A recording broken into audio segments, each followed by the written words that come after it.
Welcome to the Festival of Entrepreneurs, recorded live at the NEC in Birmingham. Over the next few minutes, you'll hear from some of the most incredible founders, investors, and business leaders who joined us this year. Good afternoon, everyone, and welcome to the Festival of Entrepreneurs. And this is our ScaleUp stage, and we're going to be talking about building teams that drive performance today. Really about scaling people. So whether you've been a startup that's been around for a sort of a little while and you're now ready to start thinking about taking on that first recruit, or whether you are actually thinking about, I need to really scale my team with investment or the sales and the growth that I've got coming up. I need to now start recruiting and making sure that once they're in, I know what I'm going to be doing. So we are joined on the panel today by some wonderful people that work within people and performance, and even a recruitment expert is with us today as well. So we've got all different sides that we are going to be talking about.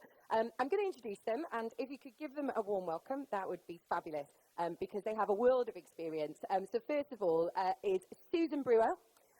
Is the founder of Insights Development, former Oracle head of Global, with over 25 years of driving service transformation within service and sales teams. Fantastic. Great to have you with us.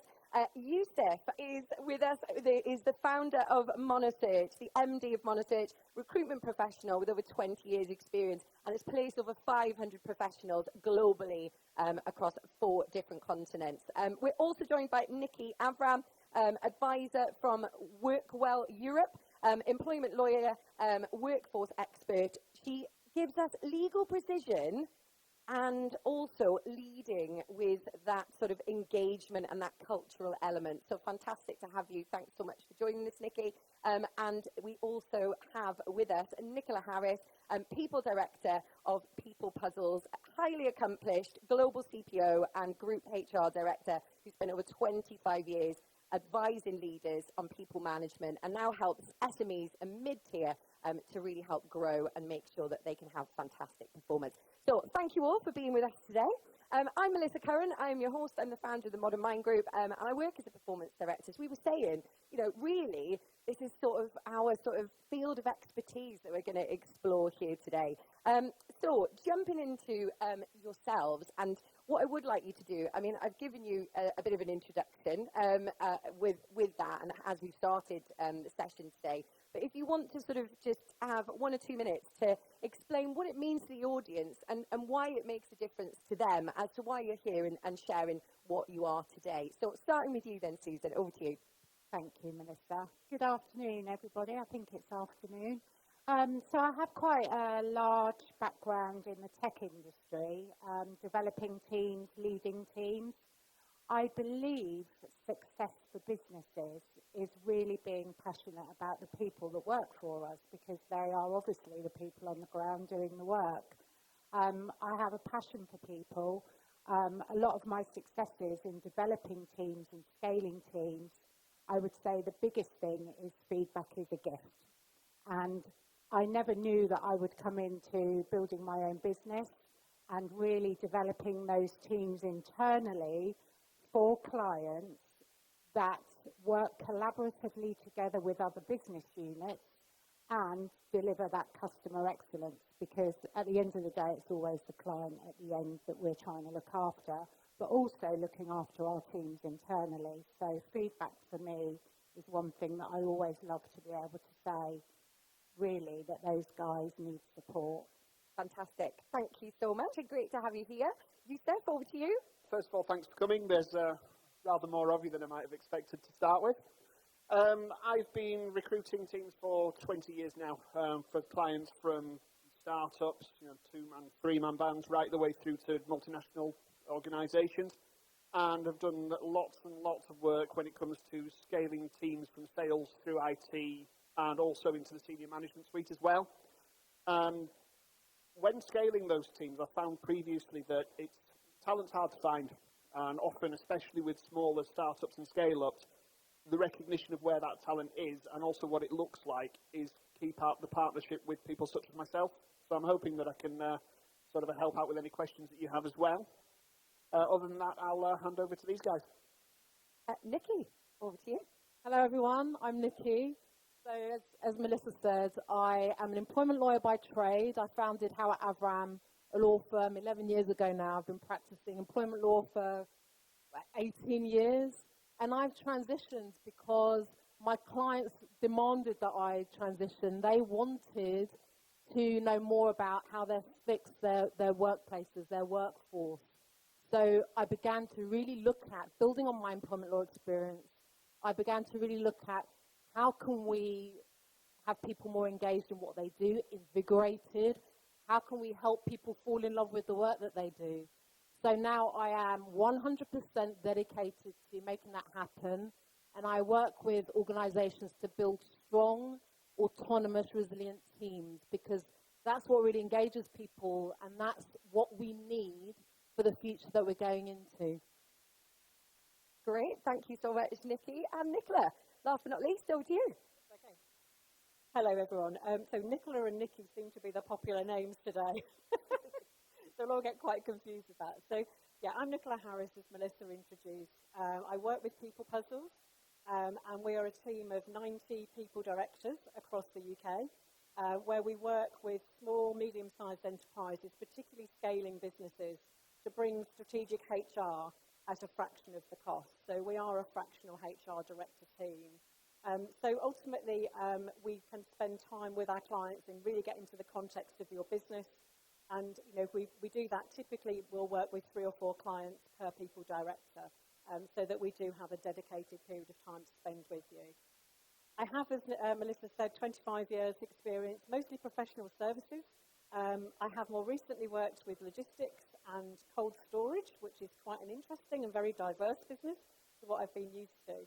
But 15 years ago, I did work with small and medium-sized businesses on my own. So I've done a full circuit, and I'm coming back to the fractional world now.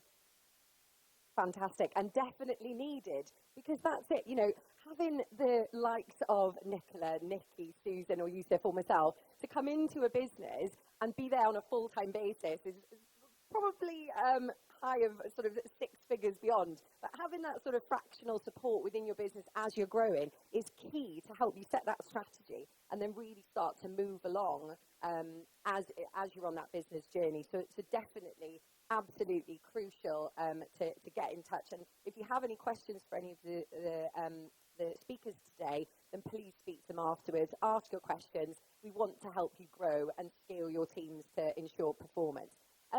But for myself, to me, taking a modern approach to business is the answer to increased profit, highly engaged people, and record-breaking results. I know that because I've seen it, and I'm sure the panel here today have seen that too. When you work at those things, you see the magic and you see the results that come from that. But my first question to you all really is, how would you know that it's not working? What are the things that a director or a business owner would see where they know they've still got work to do? So if you could give me one thing from each of you to just kick us off today. So Susan, I'll come to you first. Customer feedback. Customer feedback, okay. What might it be saying? I think, certainly from what I've experienced, the feedback of the customer is key. Internally, sometimes we don't realise that journey of customer experience, and it doesn't have just a beginning and it doesn't have an end. Sometimes we sell a product and then we walk away. So I think feedback constantly from the customer where we can do better as a business is key. Fantastic, thank you. Yuseff? From an internal point of view, it's not working, generally speaking, when you get the feeling that morale is low and your culture's broken. And a lot of the time that works top down, so it's usually the fault starting at the top, sadly. Yeah, and I suppose in recruitment as well, right? You work hard to place someone, and then do you find they're walking out the door, within the first month or 2? Or week? Generally speaking, thankfully not. However, what I would say as well is everyone presumes that recruiters are great internal recruiters for themselves, and I can say firsthand that's not always the case, which is why even we use specialists. Yeah, okay, great, thank you. Yeah, I think as Yuseff alluded to, it's when people are depleted, they start to do their bare minimum, and it's almost like a slow decay starts to happen. You can really feel that. The bare minimum meaning they're not giving their all, in terms of servicing clients, in terms of working with other people, inspiring. And that often happens when you have a very top-down approach. And I used to be a top-down leader back in the day. You know, I was like, my passion and my strength will trickle down to the rest of the team. But I transitioned because I saw that people weren't taking ownership over their own roles, and that was making them more insular. That was making them push in. So I think you can really feel when people are depleted, they're not giving their all, they're giving their bare minimum, and they're just not invigorated by what they do. That doesn't breed innovation or great work. And you need to intervene and fix that before the slow decay comes to a stop. Oh, it's so true. And it's like the poisonous well, isn't it? They just get disengaged, but they're still loud, and then they're just sort of affecting everything else that's going on in the business. Great answer. Thank you so much. Nicola, what are your thoughts? What would be screaming out to you? Dysfunctional leadership. Okay. I think that actually having a leadership team within any organisation, however large or small, it's about leadership alignment and really having an executive team that are all aligned around the same passion and purpose, because that's what drives then the activity within the organisation towards a common goal and being able to deliver results. Fantastic. So I'll come straight back to you here now, Nicola. I mean, how do you maintain trust, engagement, and alignment as organisations scale rapidly? So, you know, if they've got to bring in 10 to 15 people within the next few months, what does that look like? And how do you continue to get that engagement and that alignment then? So I think with many entrepreneurial businesses, they start because of the passion of the founder, and they're normally very good at doing something, whether that's a product, a service, and then hopefully the revenue flows. As that happens, then actually that person becomes more and more sort of, I suppose, disjointed and disconnected from the wider activity within the business. And maintaining that trust really comes down to actually designing the right operating model. And I think if you design the right operating model and then you start recruiting in kind of the right sort of cultural vein, and you put the right roles in place at the right time, then you can scale effectively and remain, kind of still maintain that trust and bring people in who've got the same kind of values and culture. Fantastic. Anyone else want to jump in on that?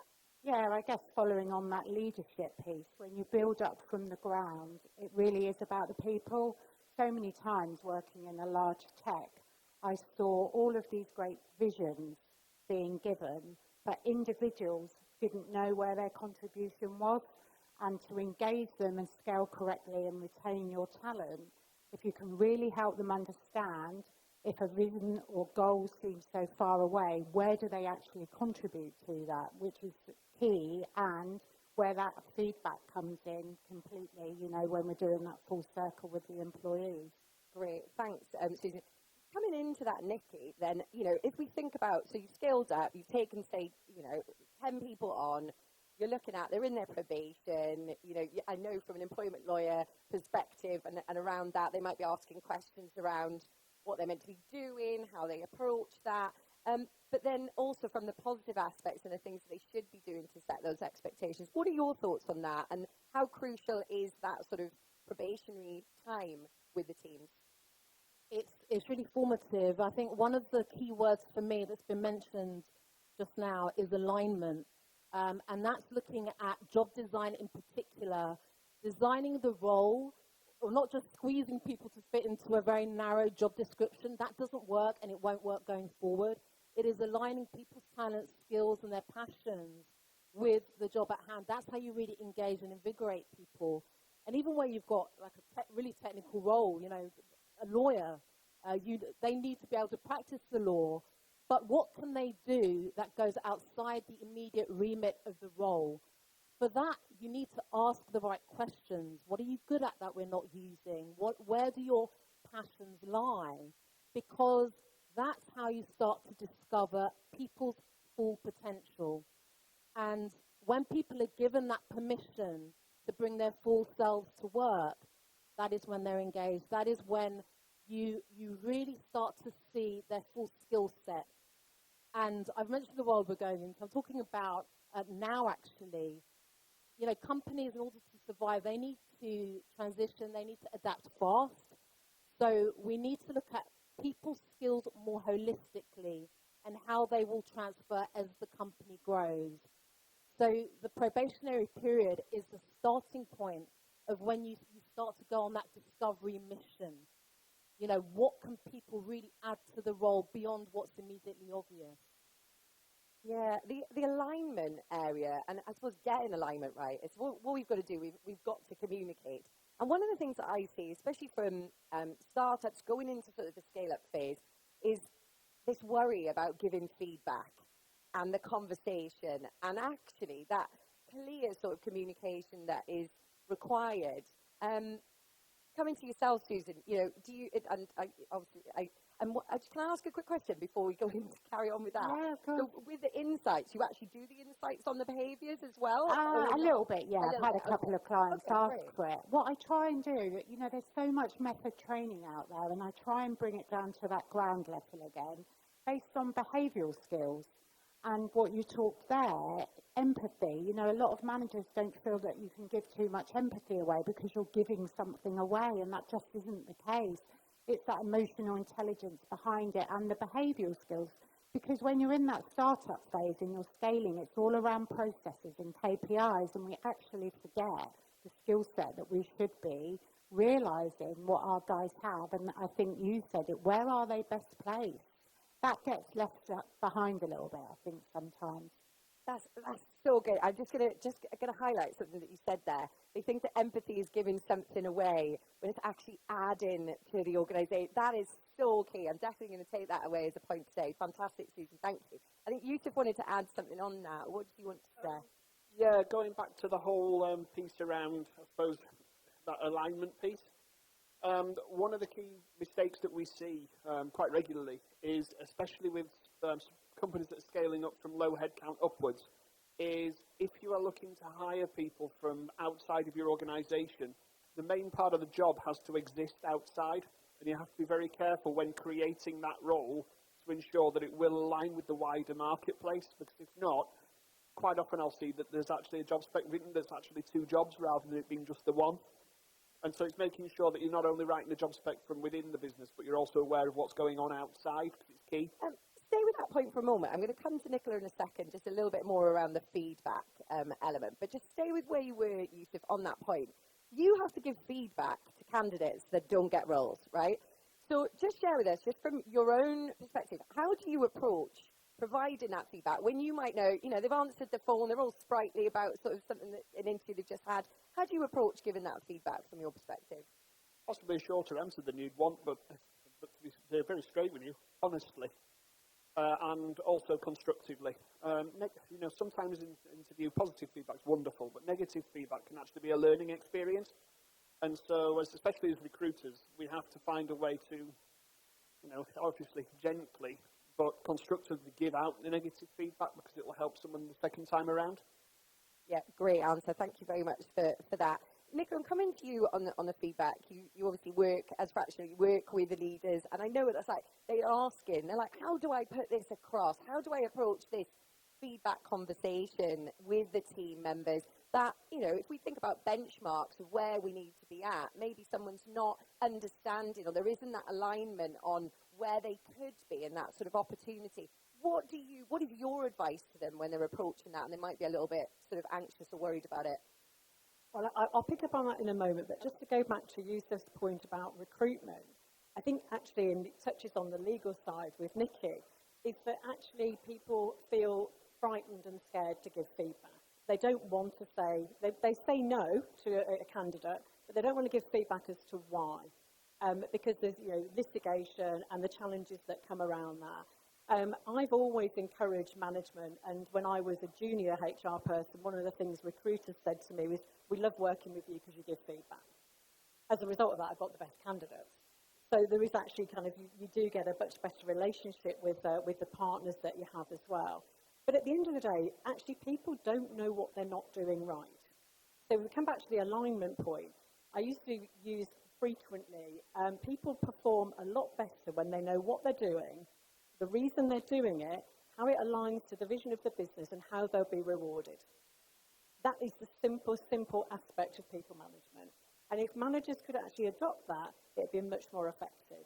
So if you actually align behind the goals of the organisation, so what's happening in your annual operating plan, what do you want to achieve in the next 12 months, and how does everybody in your organisation fit into it, then you align their goals and then you measure them against it. So it's actually about having a sensible conversation then about why something isn't working. And if somebody needs development, then obviously that's one area, one aspect. But equally, if they're in the wrong role, then they're in the wrong role. Yeah. And yeah, I'll give you just one really quick example. I worked with one of my clients who became my employer sort of 15 years ago, and we had somebody working in the finance team here in Birmingham doing a job that they really didn't enjoy. They were on the point of a disciplinary and would have been exited, and I moved her into a office agent role. And so she then went on to become a surveyor, and she's still with that organisation now. Wow, fantastic, great.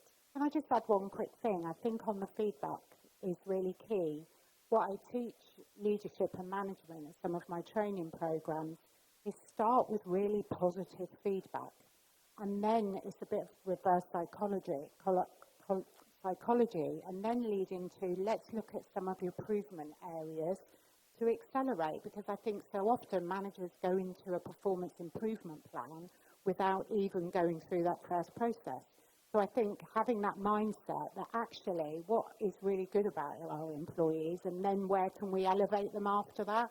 Oh, bang on. The critical mindset, right? We'll always find what's wrong with a situation. It's taking that pause and just reflecting on what is right about it and the person and around that. And I suppose that I'm going to come to yourself, Nikki, on how do you continue then with, you know, on that sort of train, but to ensure that you're not losing the cultural elements of what you do and the culture of the team when you are still driving forward with that sort of feedback or that approach? Well, I started my career fighting cases, you know, employment litigation, discrimination cases, unfair dismissal cases. So you see what goes wrong, and then you start to dial back to how can I work with the organisation, not just to prevent the claims from arising, but to create a healthier workforce. And one of the things, as we've all mentioned, is lack of communication, not providing that direct feedback, the standards of improvement required. There was a lack of that, and then suddenly there are warnings being dished out, poor performance reviews.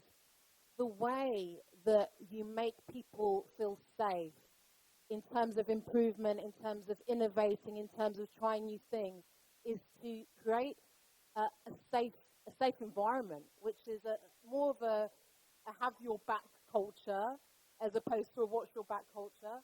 And that means that when you are giving feedback, when you are advising on what might have gone wrong, what could have gone better, it's not a finality. It's not on the road to a dismissal. You're making it clear that you want to work with the individuals in order to make them better for their career growth and also for the improvement of the organisation. You need to tie the people closely to the mission of the organisation and make that clear. But the only way you can do that, the only way they will take risks and go forward and improve and innovate is to create that safe space and to make clear that failure doesn't necessarily lead to a dismissal. It's not the be-all and end-all. Love that. Mic drop moment on having a have your back culture versus a watch your back culture. Yeah, I might have stolen that. That is, either way, I'm going to remember you for it now. That was absolutely fantastic. Great. Thank you. Brilliant share. Yuseff, I'm going to come to you from a qualities perspective. We're talking about performance and what happens, and we get people in and we're aligning. But what qualities do you see in candidates that are rare when recruiting? What do you think is some of the rarest qualities that are out there in the marketplace? That's a fewfold. To be brutally honest, one of them is a candidate that will listen actively is a huge benefit. Another is, I suppose in some respects, one of the things that can be lacking at times is genuine commercial savvy. that not just an appreciation of, say, numbers, parameters, but a genuine understanding of them. And that can be absolutely key in senior management hires, as can emotional intelligence as well. Yeah, emotional intelligence. It's, we're in a time where it's not just about the skill set. It is about the EI as well. We need both, and people. We know people can learn that, right? And those qualities. And okay, let's come into that a little bit. From a high performing environment, how much do you think EI does play a part in that? Massively. Yeah. I think just touching upon what Yuseff said there, active listening, I teach active listening is about listening to understand, pulling out those unique opportunities not to respond. Because our normal psyche is we're waiting there with an answer and we want to respond. I think emotional intelligence, and that's where I lead with the behavioural skills, it starts with emotional intelligence, then it's active listening and empathy, and that's communication. It's hugely important, and some people who are, I guess, early on their journey in their career, they don't actually understand what emotional intelligence is. And for me, it is as simple as just listening to your audience, being inquisitive, understanding what's going on out there. That's emotional intelligence, to understand that we're all individuals, we all have different personalities, and we're not all the same, because we have expectations as well. Great. And does anyone know a guy called Julian Treasure? Check him out on his TED Talk on YouTube, and it's all about how to improve your listening. If you think you're a bad listener, check him out. You'll find out how to get better at it. Nicola, what are your thoughts on EI and performance within the workplace? Yeah, so I think we're in a generational kind of span now in most organisations, where, especially larger corporates, where you could be working with 5 generations, and everyone thinks very differently. So if you've got your leadership team that are the baby boomers, who've worked their way up, they've earned their accolades, they actually respond very differently to the way that today's new generations, Generation X, Generation Z, are coming into the workplace and have got a very different sort of view on life. A lot of the people that I work with want to retire or are retiring at 55. I look at my son at 24, he'll probably never retire. And so people are looking at, sort of their life and their work-life balance, and that sort of integration of work into life in a very different way. And I think that sometimes for today's leaders, they find that very difficult to understand. And we've all heard that, kind of Generation Z are lazy. And that actually isn't true. They just look at the world differently. So I think as a leader, I used to speak to, kind of leadership teams in the past about leadership being a privilege. It's not a right, it's not a title, it is a privilege to lead people. And being able to connect with your team and really understand what makes each individual tick, it's you that's changing your way of working to get the best out of the team, not the other way around. Brilliant. Absolutely love that. And I did feel, I don't know, when you said about, a 24-year-old maybe never retiring, I don't know if anybody else got a bit of a heart pull on that, because, wow, yeah, right, even looking at mortgages these days, they're going up to 80, 85 years old. I know. Wow. That's a whole other topic that we could go into, but it's still, all of these things, they matter to our workforce, and building teams that scale and understanding people join you in an organization at the beginning, but where are they going to be? Do you want people to be there in 10, 15, 20 years time when they join you if you're running a business, or do you want them to, you want to train them up, do you want to invest in them, and then off they go? I think you've got to really think about that and sort of where your business is going and the people that you're bringing in to nurture. What do you want to say on that, Nicola? I mean, I would take engagement over retention, first of all, any day. That's life. People move on. Whilst they're there, engage them. Yeah. I was reading the other day that the European Central Bank, quite a traditional industry, traditional organisation, they are actually capping the number of years that people can stay in a job role. So they've got an internal kind of LinkedIn thing going on. So this is focusing on an internal labour market. This is about tapping into people's potential that you already have there. as well as being more creative with how you organize the workforce, bringing on fractional support if it's needed. But that's looking at how people live, breathe, and grow with the company, and not being stagnant in a job role. Then they go on that typical trajectory and they start managing people. That's not for everyone, So that's why it's important to look at how people's evolution is happening within an organization. How are their skills developing? How can we utilize that? And Yuseff mentioned commercial nous and that lacking as a skill set. I think there are so many things that can be taught like that, actually. There's certain things that I always had commercial nous. It was just one of the things I had. I lacked other things. But it's something that can be taught. People can be developed. What we often regard as common sense is not. It can be decoded and taught, and people can develop into things outside what they might have been immediately recruited for. Yeah, so true. We have different chapters in our life as well, right, that sort of speak to that. And also what I'm thinking about when you were talking about that is that someone might come in and for the first year they'll grow, but then they could stay at that same level of development for the next 10, 15 years in your business. That's not helping them grow, and that's not helping the business grow either. It might be fulfilling a function, but is it really the best for that person in terms of their life and their opportunity as well as the business that you have? People need forward motion. Yeah, but it's quite interesting you were talking about, and it comes me into the next point around kind of silos, collaboration. In order for us to grow and perform, or no, maybe if I'm working in the service sector, I can move into in a service function of business. I actually decide, I might be interested in finance, etc. How can we help teams or business leaders here to ensure that there's more collaboration and that best practice sharing to get the best performance out of their teams? So I'm doing some work on this at the moment, and it really is about educating leaders that if they have employees working in their team, share them. Because if we share them between teams, then we're actually educating in different areas, and we want our employees to move within departments. Like you say, they may have got to a level where they've got a good skill set, you mentioned it earlier, where they'd be best placed fit in another area.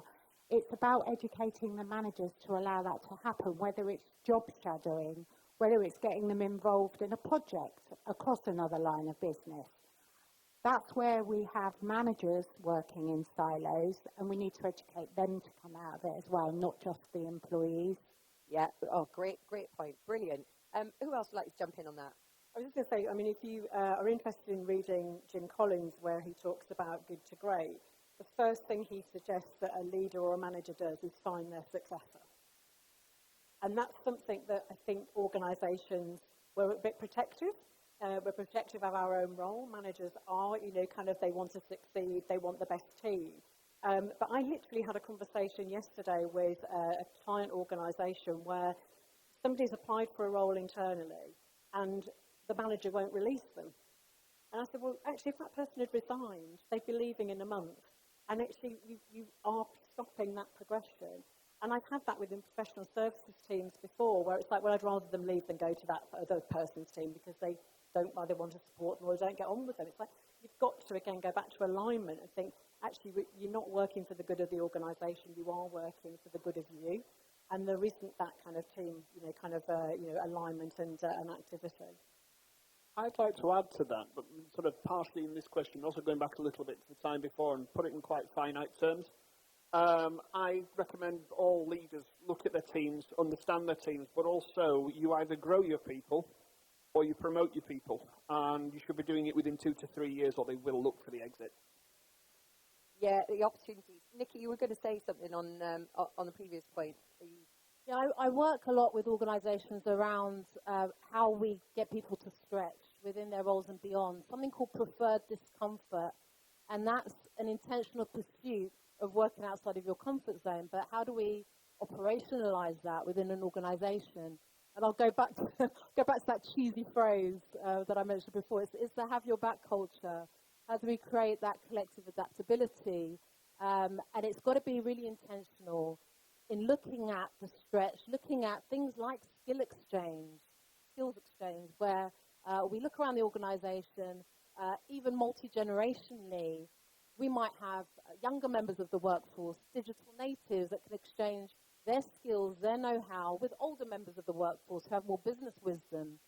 And that fluidity is what really lends itself to people growing with the company, people being invigorated and people being challenged.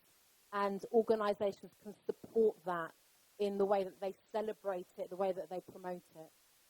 Great points. And we don't have too much longer on the stage, but so I really want to get into it. Like, there's companies that will, and I don't know whether you see it, but I definitely see it, will drive a lot of the cultural initiatives and the things that they do. You know, they might arrange great team meetings, outings, various things, and then the performance is really, really low in terms of what their initiatives are for performance and performance focus. Or it's really high, and then some of the cultural elements and things they could do with the team are low. In this interest, we're talking about performance. Why do you think that, especially as entrepreneurs and business owners, especially in the early days, why do we not, or why may business owners not focus on the performance of their team and getting the best out of them? I personally believe, I guess from experience, is we spend so much time operationally chasing KPIs.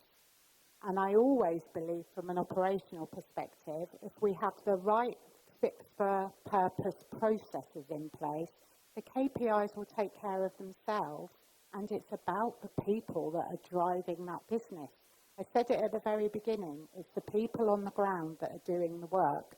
The leadership teams and management teams are there for support and drive the cultures and the right culture. And sometimes at the top, the cultures aren't right. And sometimes reality is you're not going to change it depending on where it's coming from. But it's down to the management teams to create the right cultures within their team, and they're working out of their silos as well. I'll add to that if you don't mind. The big piece here is, as we've been talking about previously, you know, society's changed to an extent, so's management. Companies and leaders are becoming more and more servant leadership focused. So when it comes to your leaders, it's not about people doing the right things and sort of taking the leadership of their managers to an extent now. It's about managers providing the equipment, the support, the leadership, and the tools to do the job, and getting out of the way and letting people do it. Great, thanks, Yuseff. I'm going to ask you all to just give sort of your, 30-second roundup. We started off with how do people need to, know that they've got work to do. What does high performance look like? How do you know that you've got a high performance team? 30 seconds each, starting with Suze. I'll start with Nicola. I thought I got a moment to think. I think for me, it is about actually kind of the timing of scale. Especially with entrepreneurial businesses, you've been successful, you've got revenue, you know you need to start building a team, but not to do it too quickly, because all too often I've been brought into organisations when actually it's gone wrong, and you can be stabilising the business by having to then, kind of rationalise down to half the workforce. And when that happens, culture is a challenge, because nobody wants to see their colleagues made redundant. And the way that activity is actually managed can be, make or break it. But I think it's about the operating model, it's about thinking about the organisational capacity, so the number of roles you need and where, and then capability to make them succeed. Fantastic. I always remember this phrase, better the space than the wrong person in the place, or having to go back on what you need to do. Great. Nikki, over to you. Yeah, hiring a wrong un causes all sorts of pain. Whether it's kind of bad egg or whatever, it touches everything beyond financials. It's like team growth, culture, everything. So you've got to try and recruit carefully. The two biggest skills or traits I look for now: number one, teachability, and number two, adaptability. And what does a high-performing team look like for me? It's those that go over and above, because that's when they're bringing their full selves to work, and that's a sign for me that people are engaged, invigorated, they will give their all to their role, and they're connected to the overall mission of the company. I know we're tight for time, so I'll be brief. Let's go. you know you've got a high-performing team when the sort of overall leader or owner of a business can suddenly disappear for weeks on end and the company runs itself. That is the definition of a high-performing team. Fantastic. And Susan, to finish this off. I guess for me, leading by example and understanding that people are always learning from you and providing that support culture where teams, and sometimes you do get people in the wrong jobs, and we look to see where we can best place them. The support culture is key to that. That's what I believe. Brilliant. I just want to say thank you all so much for being here. Thank you, Susan, Yuseff, Nikki and Nicola. These guys are going to be around. Please, they're here to engage and to help you. So please speak to them, ask them your questions afterwards. But thank you ever so much. Thank you for hosting, Melissa. Thanks for watching this special episode from the Festival of Entrepreneurs. Our mission is simple: to help founders and business owners grow faster, think bigger, and take action. And if you were part of the event, thank you for joining us and being part of the community. And if you missed it, don't worry. We'll be back with even more ideas, inspiration, and opportunities to help you take your business to the next level. You can find out more and register for future events at festivalofentrepreneurs.co.uk.